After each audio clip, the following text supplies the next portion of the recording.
Is my screen visible? Am I visible? Am I audible?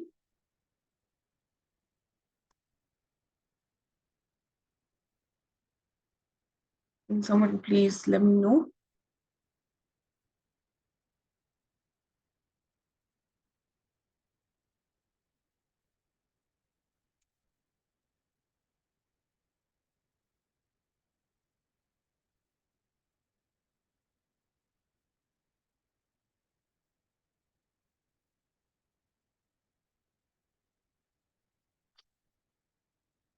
Thank you, Himanshu. Okay. Is my screen visible, guys?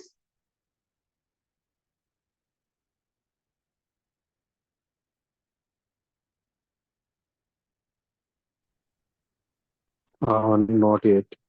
Okay. How Yeah, about now now? visible. Good. Peaceful. Thank you. Okay, so what we were talking about the publication of just one second.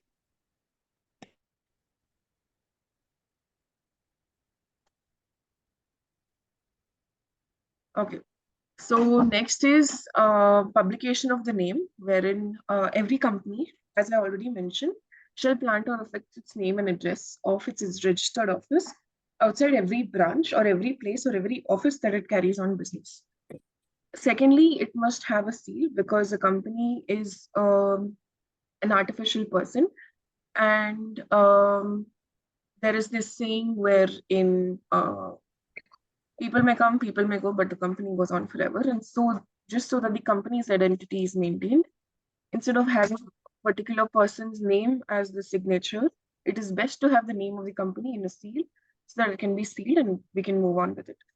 And it must have, so we were stuck at the third point, wherein if you go to any franchise, like for example, let's take McDonald's, you go to anywhere, there is always the name of the franchisee, the name of the sub franchisee. Like for example, the one which is near my house is known as, like, so you have McDonald's and then you have the person who's taken over that particular branch. You have their name, you have their address, you have their phone number, you have their GST IN pin, and everything else, which is on all invoices and all letterheads and instruments of the company. Moving on.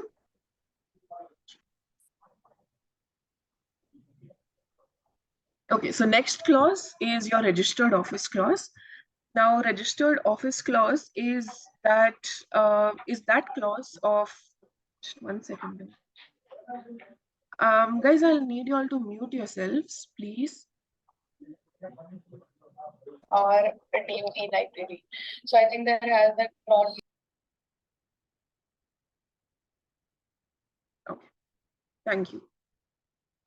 So the registered office clause is basically, it specifies the address of the registered office of the company, which is the official address for any kind of communication or for any kind of legal purposes. The registered office of the MOA must specify the state in which the registered office is to be situated. Secondly, however, the company is not required to mention the exact address of its registered office. As per Section 12, Clause 1 of the Companies Act, within 30 days of incorporation or commencement of the business, whichever is earlier, the exact place where the registered office is located is to be given to the registrar, which is recorded, who will record the same in the register of companies. Now, date of incorporation and the commencement of business are two very different things. Incorporation is when a company was started, commencement of business is when the business began. Now, it can be different. The commencement might start first and the incorporation is later, or the other way around. Incorporation is first and then commencement is next. Guys, just give me 1 second.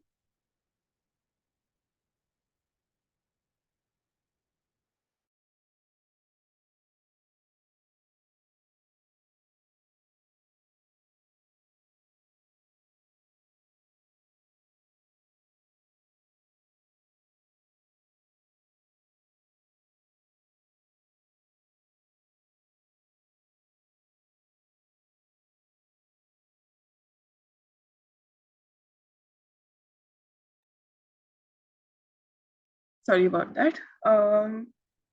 We were at the registered office clause, right? Okay, so registered office clause is basically where so within 30 days of incorporation or commencement of business, whichever is earlier, the address of the head office is to be given to the registrar of companies, and the registrar of companies mentions it in his register. So registrar of companies is different and register of companies is different. Now the company which defaults um, is liable for punishment. If it does not give the registered office clause to the registrar of companies, it is liable for punishment, and which is even every officer of the company is also liable, and every other person which is involved with the company, they are all liable. It depends on who the company is being run by. Now, okay. Um, so any defaulter is liable for a fine of 1,000 rupees for every day during which the default continues. Now again, there's a limitation placed on it, which is 1 lakh rupees. So 1 lakh divided by 1,000, how many ever days it is, that many days the company can continue to not have a registered office clause. If it still continues, then proceedings can be initiated by the registrar of companies himself or by another company which is wanting to have the same name or the same registered office or something like that, where proceedings are initiated against the particular company, and the particular company will be liable for fine which is exorbitant, and with interest rate which is exorbitant.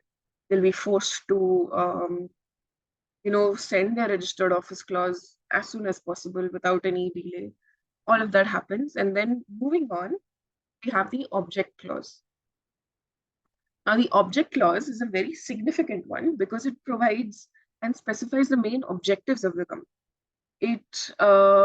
And the activities which the companies are authorized to, the particular company is authorized to undertake. It outlines the scope of the company's obligations and operations, and also ensures that it operates within the legal framework, legal as well as regulatory framework. Now, the particular object clause, it reveals the nature, purpose, motto, aim, intention, as well as object of the company's object, or the reason why the company is being incorporated or the commencement of business has been happening. It must be lawful, and therefore object clause prohibits illegal objects such as gambling, lotteries, wagering. Similarly, allowing the company to buy its own shares shall be inoperative, as this is contrary to the Companies Act. Now, if I am the promoter of the company, I can have certain shares, but me being the promoter or me being a shareholder of the company, I can't buy shares in the name of company for myself. That is completely against the Companies Act of 2013. Now, the object of the Companies Act or the object of any company is basically very essential for the public to purchase shares in a company. So if I know what the company is doing, like for example, let me give you an example. I want to invest in the education sector. Okay. I will look at companies in the education sector, and then I will look at the object clause, wherein if it aligns with my moral values and what I want to do and what I want to invest in, I will invest my money. So the object of the company is very, very, very important because it enables the shareholders or it gives the shareholders certain ideas as to what the company is all about, and the object of the company must be very clear, precise, and exact. It must be to the point. Like for example, I am ABC Technologies, and I want to.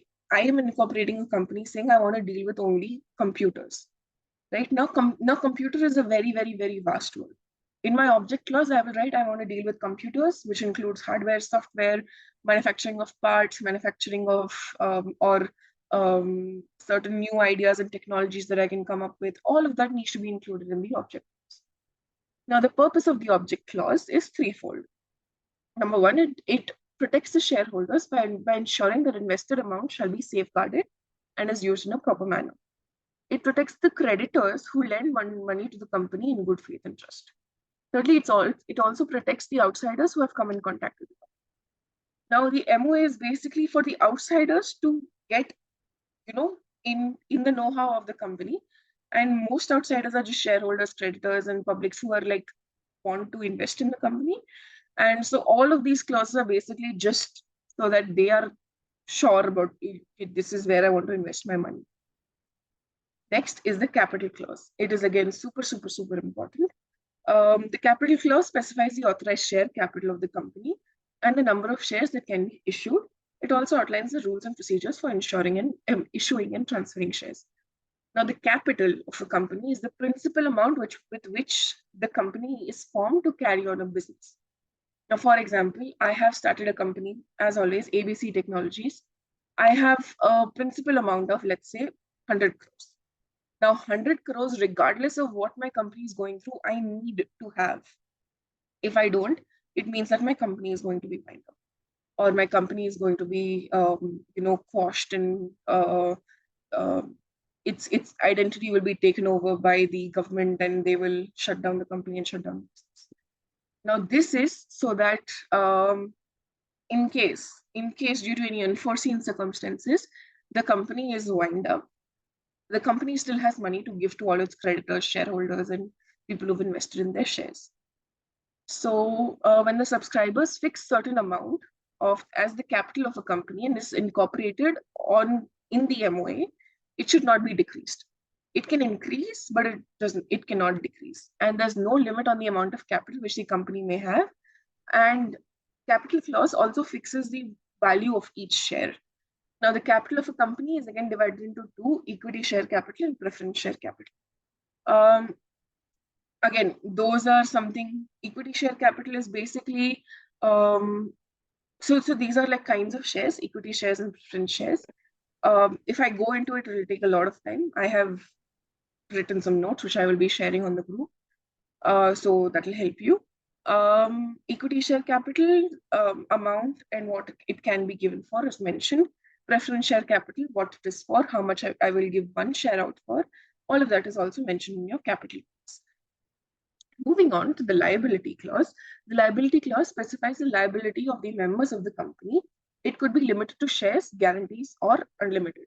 Now, liability clause is basically, for example, if I'm a shareholder, right? I have invested, let's say, 10,000 in a particular company. Now, in case a company goes into, or in case company has a lot of profit. Now, based on the liability clause, I will get my return, or I will get my share or the amount.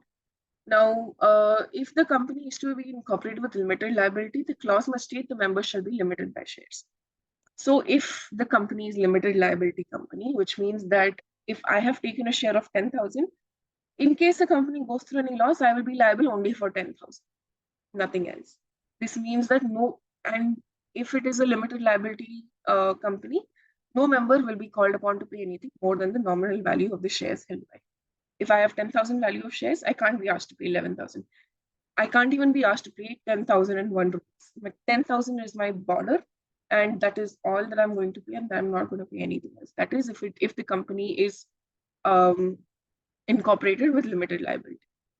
And if it is unlimited, and if they are big corporations and shareholders have unlimited liability, what happens then is the company will just say, okay, this much is my loss that I'm facing. I need everyone to contribute. I will sell all the shares that all my promoters and all the shareholders are holding to the public.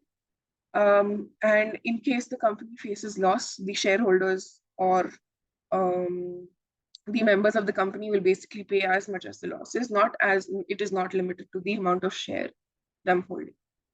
Next is the association clause or the declaration clause. Now, this clause states the intention of the subscribers to form the company and become members. This is also known as the subscription clause of the memorandum. This clause must state to persons who are subscribing their signatures to the memorandum. Each subscriber must sign the memorandum in the presence of at least one witness who shall attest the signature. Any kind of legal document is not valid unless there's a witness signature. In the same way, the declaration clause also has the signatures or the subscriptions of the people who want to subscribe to the company. Now, this clause contains a declaration by the subscribers to the memorandum that they are desirous of forming themselves into. Now, if me and 5 other people want to form a company, Declaration clause is where I will write me and 5 other people, names, addresses, everything. I want to form a company, and all of us will sign. Everyone will be, every sign will be attested by a witness. They cannot be the same witness. They must be different witness. And then this is also a part of the MOA. Now, in accordance to the capital clause, people who are how much the subscription share is, that is also mentioned in the capital clause. Now, according to that, I must be paying to the company and taking certain shares with, and so will everyone else who are part and parcel of the same. Now, the memorandum has to be subscribed by at least, remember this, it must be subscribed by at least 7 persons in case of public company, and a minimum of 2 in case of private companies. 7 in case of public companies because they are public, right? So a lot of people will have more access to it than private companies. So that is why the subscribers are more in case of public and less in case of private. Now, there are certain other clauses, like for example, you have the alteration clause, wherein so this is the alteration clause. Now, every kind of clause has so after mentioning all of these clauses, you have a separate alteration clause.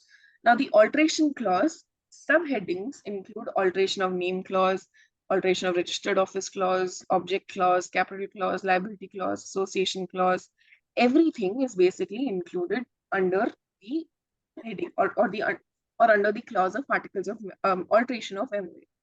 So what it basically says, it outlines the procedures and requirements for making any changes and alterations to the MOA. Now there are certain so every name clause basically so basically not every company is the same. So every company has different ways that they want to change their certain name clause, object clause, association clause. These are certain ways that I have been able to find, and one of cases that I've been able to find. You don't have to read the cases. It's just that these cases are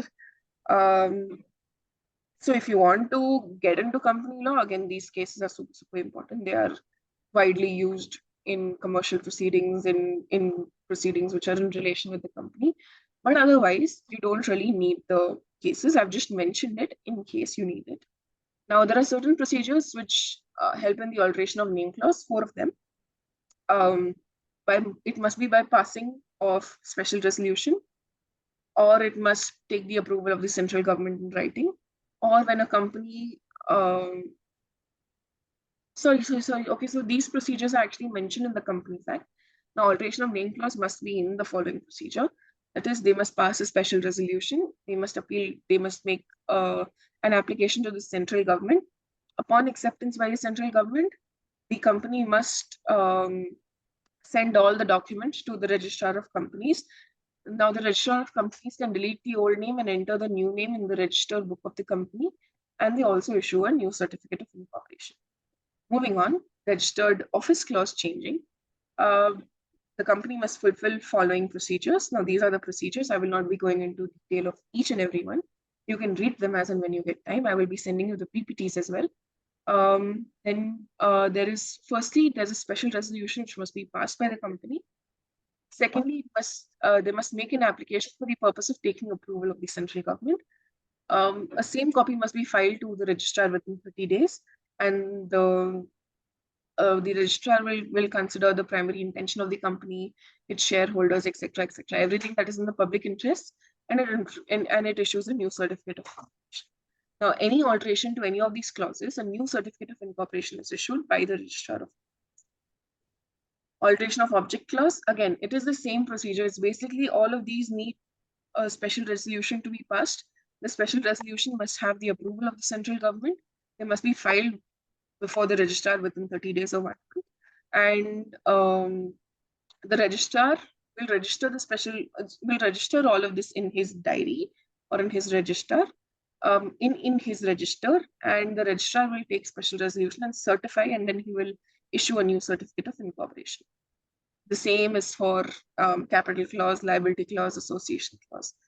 Here's the thing. Now, the association clause cannot be altered, no matter what, because association clause is basically who started the company, right? Like if 5 of us have started the company, After 10 years, I cannot alter the association clause saying, no, I have started the company, and that is why only I am the subscriber to the MOA.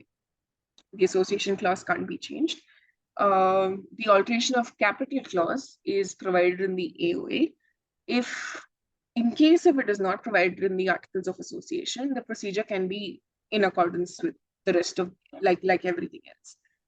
Now, alteration of liability clause, it can generally not be altered, but again, so if you were able to convince all of your shareholders and creditors and subscribers that you want to alter your liability clause, and they've all agreed to it, you've passed a special resolution, you've taken signs, you've taken seals, you've taken signatures, you've asked central government for permission, then you're going to the registrar. Now, the registrar may or may not accept the alteration of liability clause. Liability clause can be capital clause can be increased, but it can never be decreased. For example, if I start with 1 lakh as my minimum subscribed capital, I cannot push it down to 50,000, but I can always increase it to 1.5 lakhs or 2 lakhs for that matter. Okay.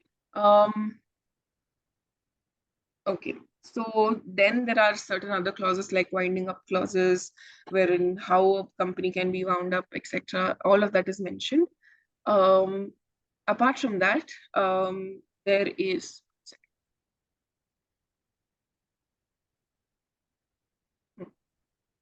apart from that, there is also the winding up clause, wherein the clause outlines the procedure of winding up of a company in case of insolvency or due to any other reason, in case the company goes against its objectives, or in case the company is not doing what it is incorporated to do with certain other things like that. Then there is miscellaneous clause. This clause includes any other provisions or information that is relevant to the formation of the company. Okay, so basically that is what an MOA is and what the contents of an MOA is. Now there are certain advantages and disadvantages which I've written notes. Again, I will send it to you. Please go through it because we don't have enough time for me to be able to explain that also and also give you the task, right? So the task is, one second. So your task 3 is that you have to draft an MOA, right? So the problem statement, here's the thing. I have not put it in the PPT, but I will put it in the PPT and I will send it to you by evening. But until then, please just listen. Now the task is, okay, just 1 second.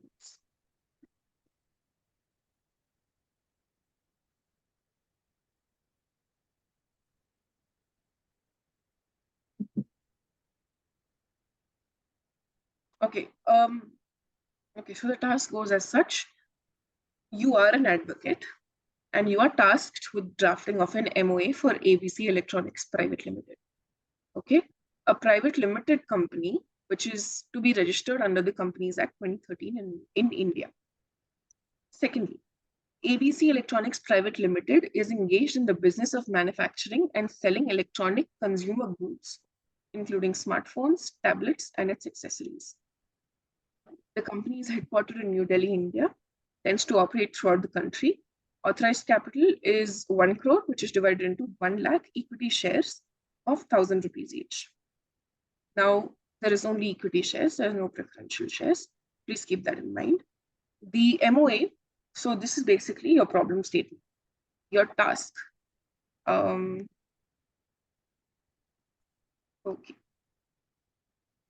So basically, your task is to draft an MOA which must cover the following key clauses as per the provisions of the Companies Act. Number 1, name clause. Number 2, registered office clause. Remember, the registered office is supposed to be New Delhi, India. Third one, object clause. I have also mentioned the objects. Please just use the same and you can add more, but don't remove the ones that I've already mentioned. Now, certain objects are to manufacture, buy, sell, import, export, and otherwise deal in all kinds of electronic consumer goods, including smartphones, tablets, and accessories. Object number 1. Object number 2, to engage in research and development activities relating to electronic consumer goods. Number 3, establish and maintain distribution networks and retail outlets. Number 4, enter into collaboration partnerships and joint ventures with other companies for business expansion. Number 5, to engage in any other business related to electronic consumer goods industry that the board of directors may deem fit. Next is the liability clause. The liability clause is, again, as I already mentioned, 1 lakh shares, 1,000 rupees each, equity shares, subscribed capital is 1. Sorry, that is your capital clause. Your liability clause is limited because it's a private limited. And your association clause, the subscribers. So basically, association clause is your subscribers clause. There's a table which I have mentioned. Use that table and draft it, right? And there is alteration of capital clause. So basically, your next heading would be alteration of clauses. Now, for under the alteration of clauses, you have to have subclauses. And always remember, in an MOA, you will never have ABCS points. For example, your alteration clause is point number 5. Your alteration of name clause, if you want it as a subpoint, will be 5.1. Alteration of object clause will be 5.2. Please remember that when you're drafting.